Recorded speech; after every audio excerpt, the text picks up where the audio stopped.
Example हैं arithmetic operators की, जिसमें सबसे पहले हमें दो वेरिएबल की ज़रूरत होगी। मैंने इंटीजर डाटा टाइप के दो वेरिएबल लिए हैं, ठीक है, और दो मेमोरी क्रिएट हो गई दो दो बाइट की। एक का नाम है N1 और दूसरे का N2। N1 में वैल्यू मैंने रखी 52, पहले ब्लैंक थी, एम्प्टी थी, तो उसके अंदर अब वैल्यू चली गई N1 में 52 और N2 में 10। अब मैंने यहाँ पे ऑपरेटर का इस्तेमाल कहाँ पे किया है, प्रिंट एफ में। क्या किस तरह से ये प्रिंट किया जाता है आप इन एग्जाम्पल में देख सकते हो। चूँकि इंटीजर वैल्यू थी तो उसके लिए क्वालिफायर यूज़ होता है डी का, ठीक है। कौन सा यूज़ होता है, डी का, परसेंटेज डी। परसेंटेज डी से मुराद ये है डेसिमल वैल्यू आएगी यहाँ पे। कोई कौन सी डेसिमल वैल्यू आएगी, after quotation marks single comma के बाद जो वैल्यू कैलकुलेट होके आएगी वो कहाँ पे शो होगी, परसेंटेज डी की जगह आउटपुट में, ठीक है।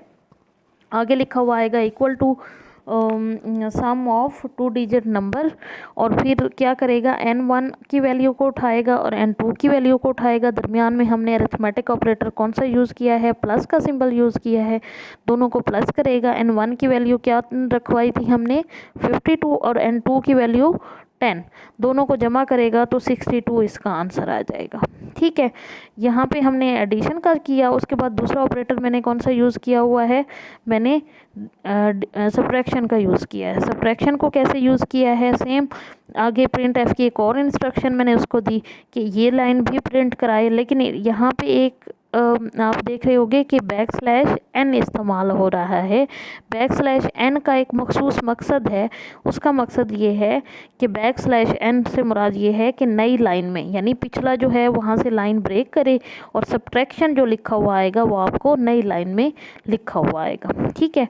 सब्ट्रैक्शन इज इक्वल टू आएगा, देन उसके बाद आएगा परसेंटेज डी, ठीक है। परसेंटेज डी में कौन सी वैल्यू आएगी, वही वैल्यू जो कॉमे के बाद है, यानी N1 माइनस N2। N1 की वैल्यू थी 52, उसमें से 2 माइनस किया तो क्या आ गया, 42 आ गया, ठीक है। उसके बाद है डिवीजन ऑपरेटर, इसको मैं साथ साथ में रन भी करवा के दिखा देती हूँ। रन किया, सबसे पहले सम ऑफ टू डिजिट नंबर 62 आ गया, फिर सब्ट्रैक्शन। अब सब्ट्रैक्शन देखो नेक्स्ट लाइन में आ रहा है, ठीक है, और उसका आंसर क्या है, 42 है, ठीक है। अब नेक्स्ट स्टेटमेंट की तरफ चलते हैं। नेक्स्ट स्टेटमेंट आपकी कहाँ पे है, वो है डिवीजन। सब्ट्रैक्शन के बाद मैंने क्या किया, डिवीजन की, सेम डिवीजन लिखा, डिवीजन के बाद N1 को डिवाइड किया N2 के साथ, इसका आंसर आ जाएगा। देन मल्टीप्लिकेशन किया, मल्टीप्लिकेशन का भी क्या होगा, N1 स्टेरिक N2, ठीक है।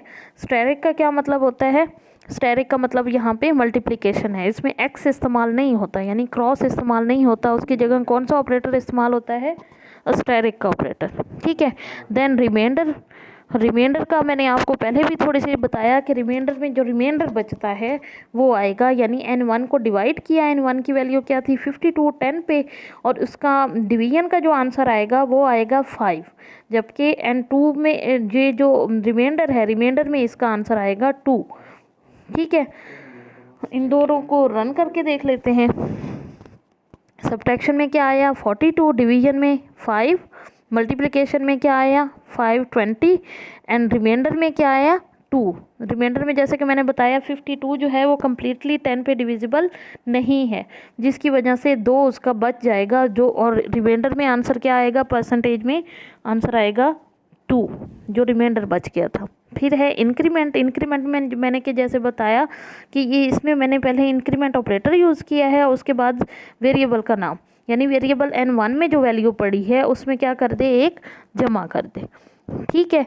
और N2 में जो इसी तरह डिक्रीमेंट ऑपरेटर है, N2 की जो वैल्यू है उसमें एक माइनस कर दे। N1 की वैल्यू क्या है 52, अब इंक्रीमेंट ऑपरेटर में देखोगे कि 52 की बजाय क्या आ रहा होगा 53, और डिक्रीमेंट ऑपरेटर में बैक चलते हैं, देखते हैं इसमें N2 को मैंने डिक्रीमेंट किया है, N2 की वैल्यू क्या है 10 है, और 10 को डिक्रीमेंट किया तो एक माइनस किया तो क्या आंसर आना चाहिए, 9 आंसर आना चाहिए, और आप आउटपुट में देख सकते हो यहाँ पे आंसर क्या आ रहा है, 9 आ रहा है, ठीक है। प्रोसेस हमारा कंप्लीट हो गया, अरिथमेटिक ऑपरेटर की एग्जांपल हमने देख ली। और नेक्स्ट हम क्या पढ़ेंगे, हम रिलेशनल ऑपरेटर पढ़ेंगे, लेकिन वो नेक्स्ट लेक्चर में पढ़ेंगे। अब आप लोगों ने क्या करना है, आप लोगों ने ऑपरेटर्स चैप्टर नंबर जो आपका है आईटी सीरीज़ का चैप्टर नंबर 9 में आपने वेरिएबल डेक्लरेशन, वेरिएबल डेफिनेशन, उसके अलावा ऑपरेटर्स, डाटा टाइप्स, इनको आप लोगों ने कम्प्लीटली रीड करना है और लर्न भी करना है, यानी आपने याद भी करना है।